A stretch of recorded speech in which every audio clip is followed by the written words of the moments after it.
Muy buenos días, buenas tardes, buenas noches, dependiendo de donde nos estén escuchando. El día de hoy, en el marco de la celebración de la Feria Internacional del Libro aquí en Guadalajara, nos encontramos con el doctor José Barragán, gracias a la editorial Tirán Lo Blanche. Un placer que esté nuevamente con nosotros, pero aquí presentando una obra que seguramente a muchos les interesará por el contexto en el que se maneja y la importancia que sigue teniendo en la actualidad, que son estudios sobre las constituciones de Cádiz y su influencia, así como en México. Pues maestro, bienvenido. Para servirles, muchas gracias. En principio, pues no sé si nos podría hablar un poquito de cómo decidió desarrollar este texto para que igual nos vean que es algo que pues ya ha manejado. En realidad su servidor ha venido trabajando la obra de las Cortes de Cádiz desde hace muchísimos años, de manera que forma parte de las investigaciones que poco a poco he venido realizando y que he venido recopilando información sobre temas determinados. Entonces llegó el momento en donde se podía hacer una especie de selección de los temas que fueron debatidos con mayor intensidad, con mayor, digamos, entusiasmo y debido a la importancia que tenían en estas cortes, y es lo que se está ofreciendo en este libro, una selección de esos temas acompañado del debate que suscitó. En el contexto en el que nos encontramos, pues México como país, como Estados Unidos mexicanos, no existía todavía.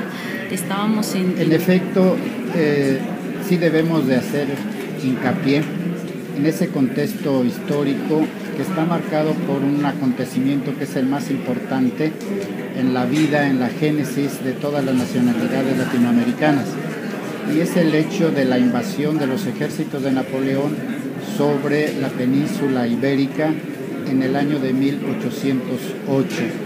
Ese hecho se divulga inmediatamente en todas las colonias y va a provocar pues lo que hemos llamado nosotros ya en una visión de nuestro tiempo hacia abajo, es decir, en una visión contemporánea de aquellos hechos, el origen de los movimientos insurgentes como el mexicano, que protagoniza don Miguel Hidalgo, don José María Morelos, que inclusive pues estamos ya iniciando los preparativos para celebrar el bicentenario de la Constitución de Apatzingán de octubre de 1814, que se coloca también dentro de este movimiento independentista de todas las demás pues estados o nacionalidades latinoamericanas.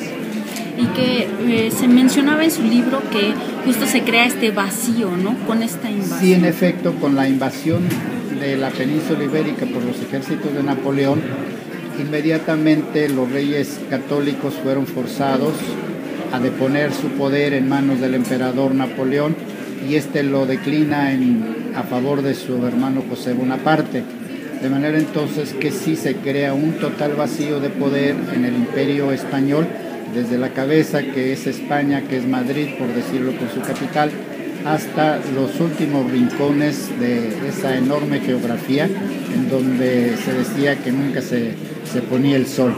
De manera que sí se crea un gran vacío, y creo que es política, no se aceptan los vacíos de poder, de manera que es como ocurre con los terremotos en el mar, que se produce un vacío pero luego se llena inmediatamente. Pues eso es lo que ocurrió, de manera que en todos los pueblecitos, digamos, impulsados por sus ayuntamientos, empezaron a reasumir lo que ellos llaman la soberanía para llenar ese vacío con el ejercicio de un poder de gobierno.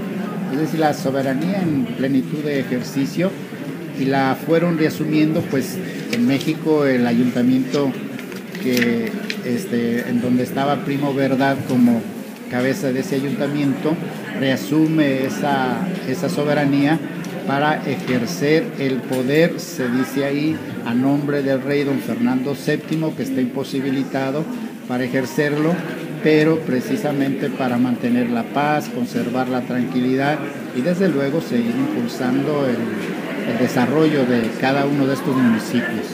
En este contexto entre la fidelidad que todavía le tenían a Fernando VII, pero también la necesidad de la autogobernación, de la independencia que deberían de tener para subsanar este vacío que se creó, hay algo que se retoma en la Constitución de Cádiz, en el artículo 3, me parece, de 1812, sobre... Es el principio de la soberanía, efectivamente.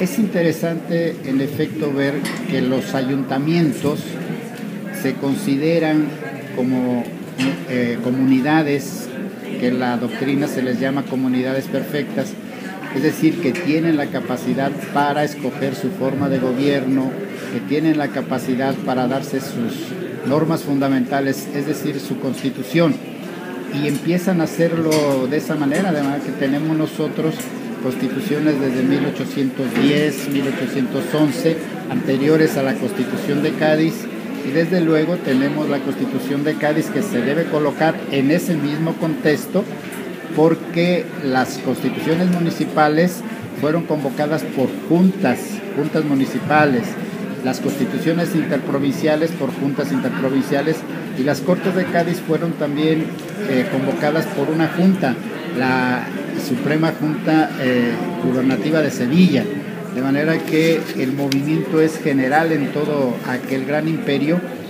y se empieza a hacer uso de este principio de reasumir la soberanía, y ya en el debate, en el discurso, se dice que en realidad esa soberanía siempre había estado en el pueblo, porque consiste en la capacidad que tiene un pueblo, una comunidad, para autogobernarse. Y este principio es muy interesante porque debe de oponerse a la concepción que también está en los libros, está en la doctrina sobre todo, y que se practica con mucha frecuencia, de pensar que la soberanía solamente es igual a dominación. Por lo tanto, el que tiene más fuerza pues tendrá más soberanía. O como decía Bodino, la soberanía de un estado llega hasta donde alcanza sus cañones. Entonces, en este momento la soberanía de los Estados Unidos no tendría límites, ni siquiera terráqueos, porque pueden alcanzar otros satélites, ¿no? Igual la soberanía de China en un caso determinado, o la de Francia, es decir, países que tienen el arsenal atómico en sus manos, podría decirse que no tienen límites. Y en ese sentido no hay que hablar de soberanía. Eso es justamente, eso no es soberanía. Se habla y se dice que es soberanía, pero eso no es soberanía.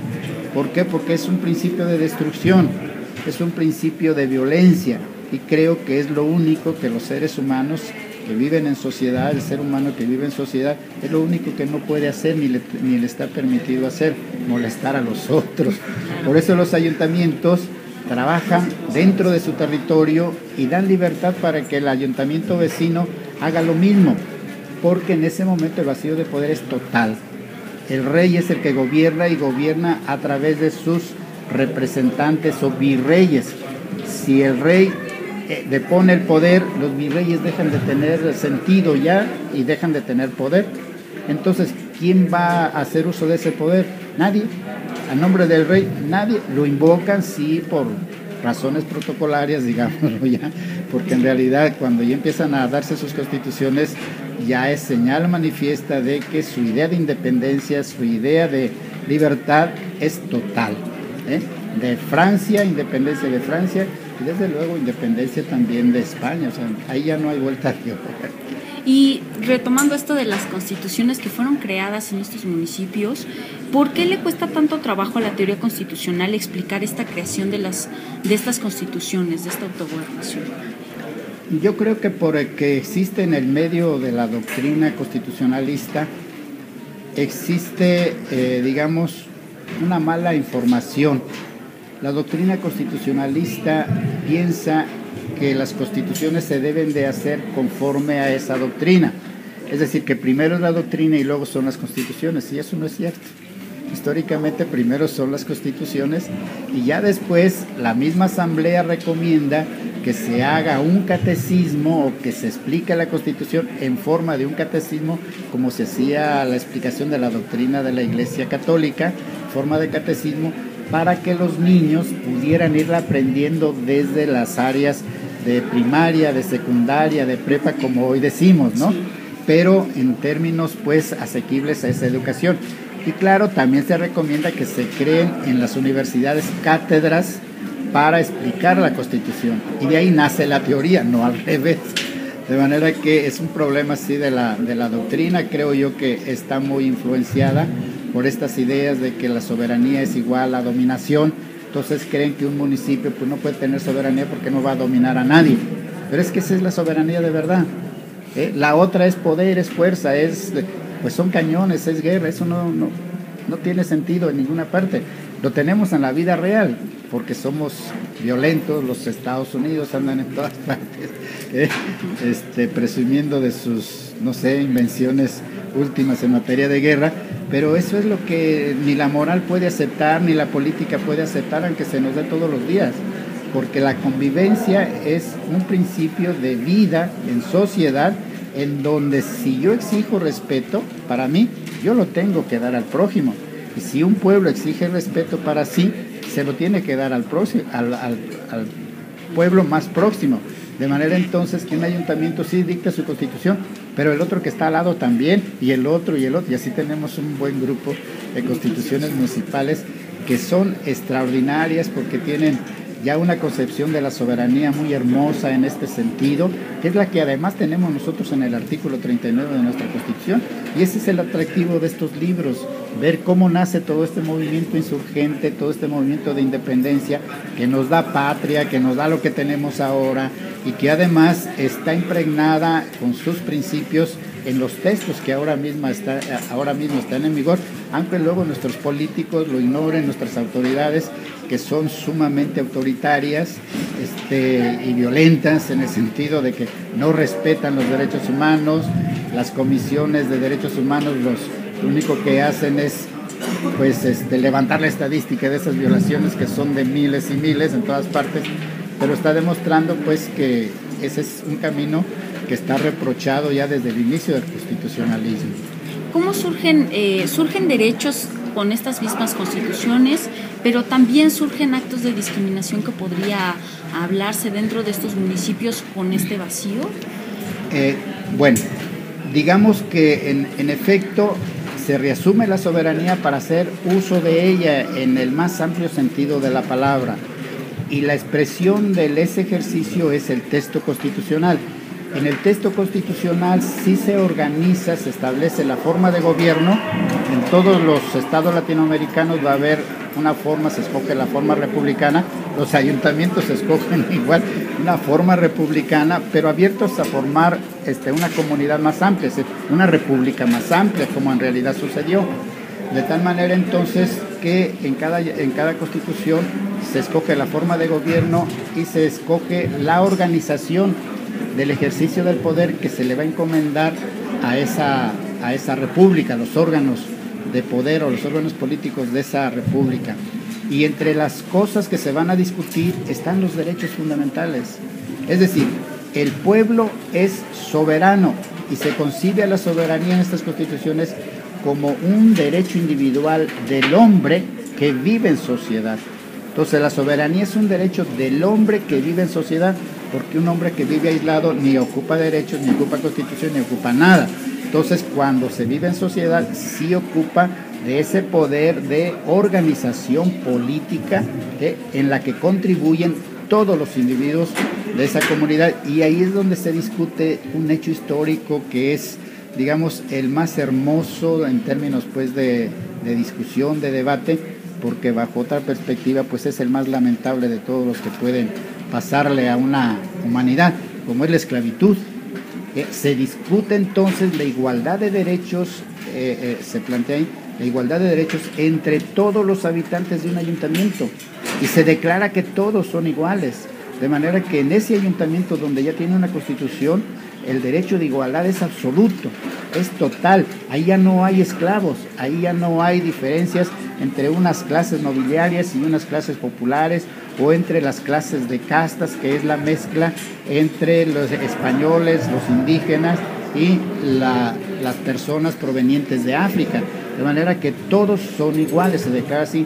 Y este mismo tema aparece en cada una de las constituciones. Entonces se va aboliendo el problema fundamental de toda Latinoamérica, que era la esclavitud. Y llega a las Cortes Españolas de Cádiz, se reúnen el 24 de diciembre de 1810, y ahí se plantea igualmente este problema. Es el problema más interesante de todo el constitucionalismo, que no se resuelve en Francia, que no se resuelve en Inglaterra, que no se resuelve en ninguna otra parte, ni siquiera en España tampoco, porque los españoles, los diputados peninsulares españoles, no van a permitir, porque hacen mayoría, que se declare la abolición total de la esclavitud. Entonces, la Constitución de Cádiz nace con ese defecto feísimo, pues que es conservar la esclavitud, que es una cosa sumamente lamentable, que ya estas constituciones anteriores se habían resuelto, entonces por mayor razón debía haberse resuelto. Pero el debate es muy hermoso y se reproduce en este libro como para participar ahí y ver la forma en que todos los diputados latinoamericanos combatieron esa idea de mantener la esclavitud. La combatieron un día y otro día, en un discurso y otro discurso, una serie de argumentos que se van poniendo en este libro de una manera, creo yo, bastante ordenada como para apreciarlos, ¿no? Y el otro gran debate es parecido porque tiene que ver con una discriminación también muy fea, ¿no? Y es un problema el de la discriminación, un debate histórico hermosísimo bajo ese aspecto pues de debate, muy feo en cuanto que es perjudicial para las clases sociales discriminadas. Igual que hoy es el gran debate de nuestros días, la no discriminación, como decimos hoy, es el gran debate de nuestros días. Ya fue planteado ya con una gran energía, con una gran emoción, y se va recogiendo todo ese debate en este libro, y tampoco se supera. Entonces queda la esclavitud y queda la discriminación de lo que en el debate se llaman castas. ¿Quiénes son las castas? Las mezclas. Todas las personas que tengan su origen en una mezcla con una persona que haya llegado de África, así haya sido, no sé, el primer día en que llegaron 200 años atrás. No obstante, 200 años atrás les perjudica todavía a sus descendientes. Esa discriminación es muy fea, por decirlo de esa manera, ¿no? Igual que ahorita, cualquier discriminación es inaceptable. Y que, bueno, esto no solamente tiene repercusión en el contexto histórico, como nos decía, sino si las personas conocieran realmente desde cuándo viene este origen de la discriminación en nuestro país, pues podríamos solucionarlo y romper estas barreras. Yo creo que sí tendríamos nosotros, digamos, una mayor voluntad, digamos, en términos personales, y en términos de sociedad, una mayor fuerza para imponerle al gobierno, porque el gobierno está ahí para garantizar estos derechos, no está ahí para darnos derechos o reconocer derechos. El Estado no reconoce ni da derechos absolutamente a nadie, ¿sí? Es la sociedad la que, a través del ejercicio por medio de sus representantes de este poder soberano, es la que se reconoce derechos a sí misma y a sus miembros, y es la que determina en todo caso las limitaciones. Y nada más hay una limitación en materia de ejercicio de los derechos: no molestar al prójimo. Esa es toda la... ¿Por qué? Porque yo no quiero que me molesten. Entonces yo le aplico la regla mía personal como principio, y digo, tampoco molestes a los demás, y por lo tanto tampoco molestes a la sociedad. Y ahí se establece en el artículo 39 de nuestra Constitución vigente el principio de la moral pública constitucional, que es obligar a que los actos de la autoridad redunden en utilidad, en beneficio del pueblo, dice el artículo 39. Y beneficio del pueblo, por lo tanto, es, de acuerdo al artículo 16 vigente, no molestar a nadie. Entonces, ahí viene la armonía, que es a la que aspiramos todos nosotros, una sociedad igualitaria, una sociedad que no va a tener más límite que el no molestarse recíprocamente. O sea, no es mucho pedir, Sí. Y viviríamos en paz y en una gran armonía. ¿qué influencia tuvieron las constituciones de Cádiz? Todas desde, bueno, porque la influencia no solo va en el momento de la creación, sino también todas las juntas que tuvieron anteriores a la creación de esta en el México independiente. Es una pregunta muy bonita que normalmente en México y en toda Latinoamérica sus abogados y sus historiadores no nos hacemos, porque pensamos que declarada la independencia de todos nuestros países, se rompe completamente con la colonia, o mejor, la metrópoli, que estaba, digamos, oprimiendo a las colonias, lo cual es verdad. Sí se rompe y nos estaba oprimiendo, eso es cierto. Sin embargo, por declaración de la autoridad mexicana, que ya digamos, asume el ejercicio del poder a partir de esas declaraciones de independencia, igualmente declara que ciertas leyes, como la Constitución misma, en aquello que no se oponga, por ejemplo, la esclavitud, pues se opone, desapareció ya desde el 6 de diciembre, vamos a celebrar ya un poquito la fecha, en que don Miguel Hidalgo aquí en Guadalajara declara abolida la esclavitud. Entonces ese principio ya está abolido, entonces es como si no existiera en la Constitución, pero todo lo demás tiene cosas muy importantes. Toda la organización política del Estado mexicano en nuestros días proviene de la organización política de la Constitución de Cádiz, y eso es debido a que las autoridades mexicanas la declaran en vigor a nivel general. Igualmente se declaran en vigor hacia el interior de cada uno de los estados. Hay, por ejemplo, yo hago mucho hincapié en una ley de 24 de marzo de 1813 que lleva el título "Para hacer efectiva la responsabilidad de los servidores públicos que violen la Constitución". Esa ley todavía está en vigor hoy en día, es la opinión de su servidor. Me pueden decir que estoy pues extraviado o lo que quieran, pero la verdad es que el problema más grave que tiene México en nuestros días es la impunidad de quienes violan la Constitución. Sí. Todos los días se viola, y esto se comprueba a través de las demandas de juicios de amparo, se viola lo más sagrado de nuestro ordenamiento, que es la Constitución, y se viola lo más sagrado que tiene esa Constitución, que son nuestros derechos, y no se castiga. Desde hace 120 años no se castiga, y esta ley era para eso. Y el Congreso ordinario y las asambleas constituyentes de México de todo el siglo XIX la fueron declarando una y otra vez en vigor, precisamente porque se estaba descuidando su ejercicio.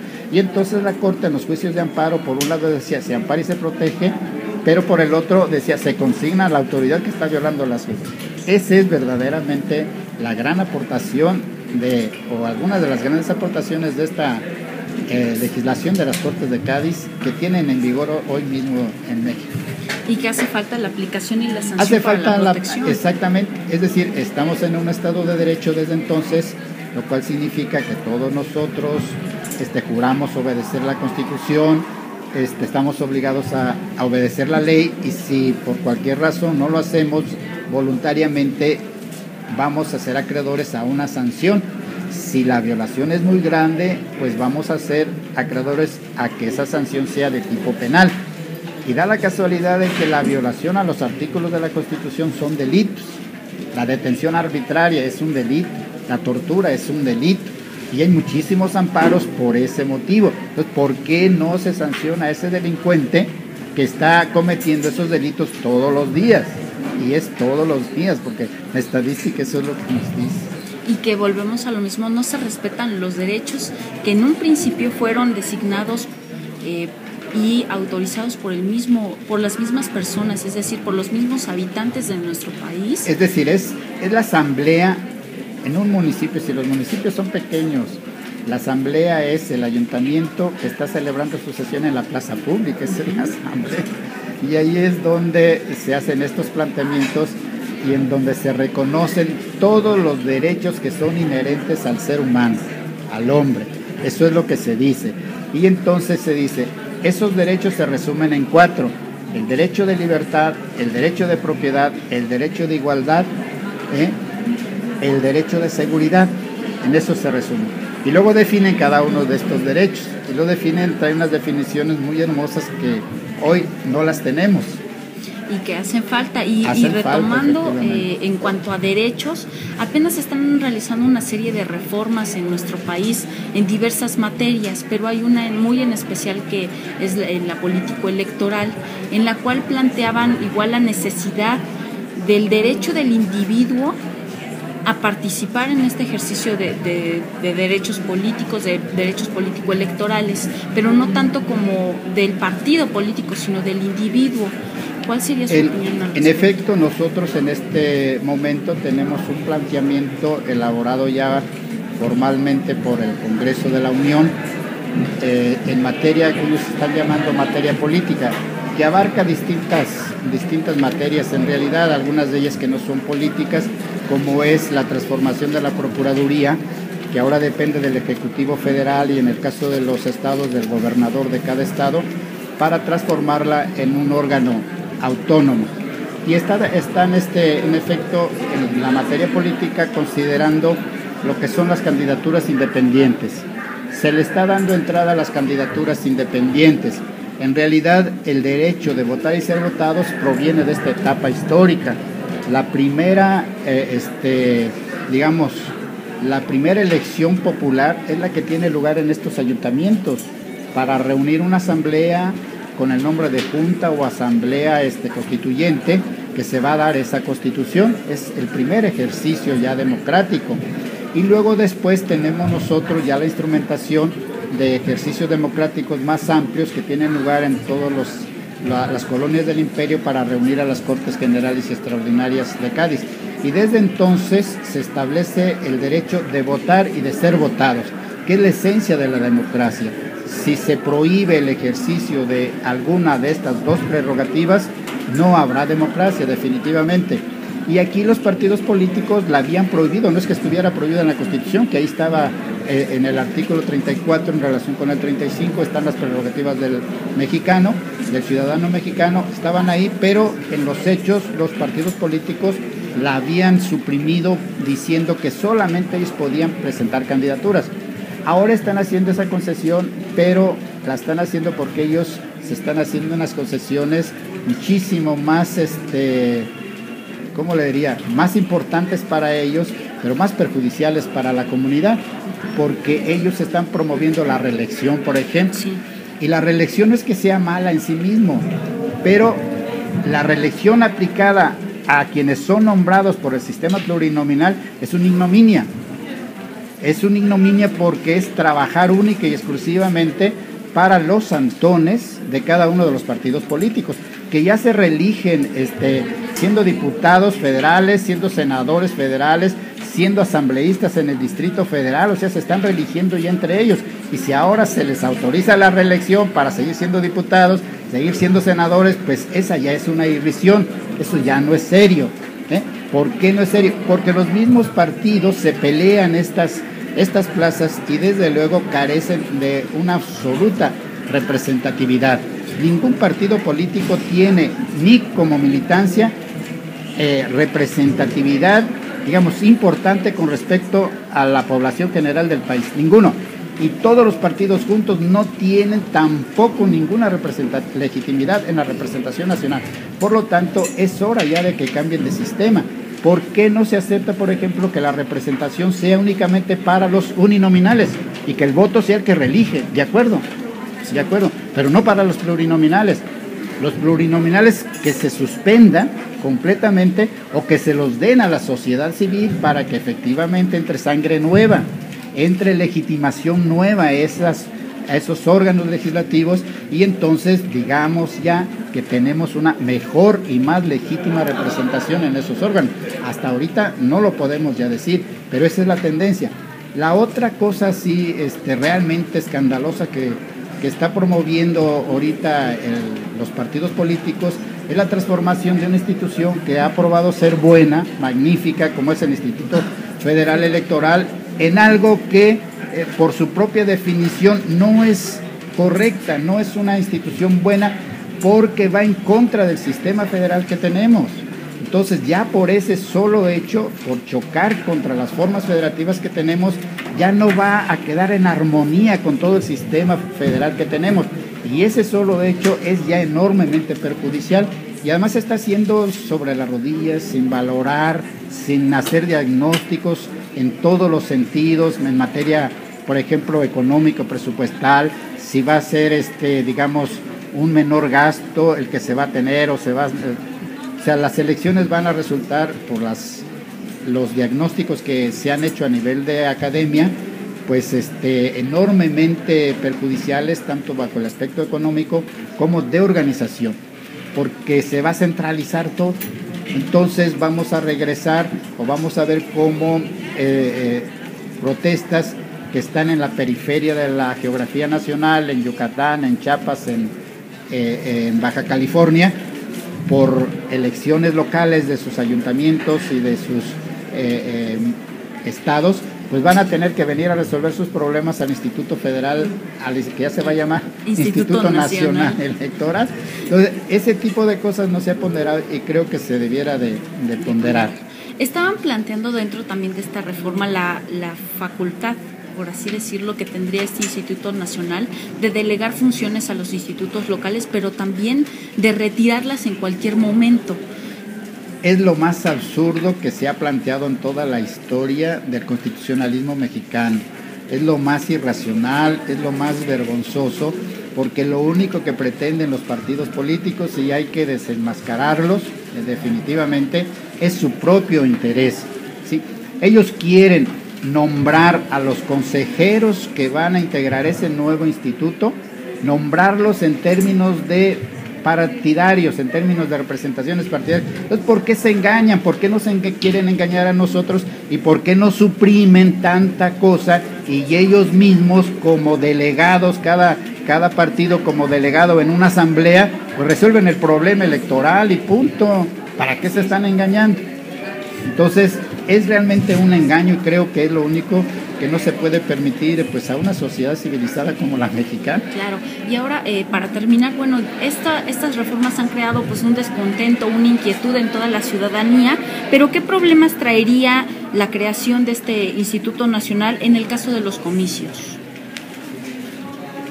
El problema realmente de organizar un comicio, una elección, ya sea local o ya sea federal, y en algunos casos que hay concurrencia, de organizar la elección federal y la local porque se celebra el mismo día, es un problema técnico muy, muy complejo, y es un problema que el Instituto Federal Electoral ya está capacitado y tiene experiencia y lo ha resuelto bien, y es un problema que también los institutos locales están capacitados, tienen experiencia y lo han resuelto bien.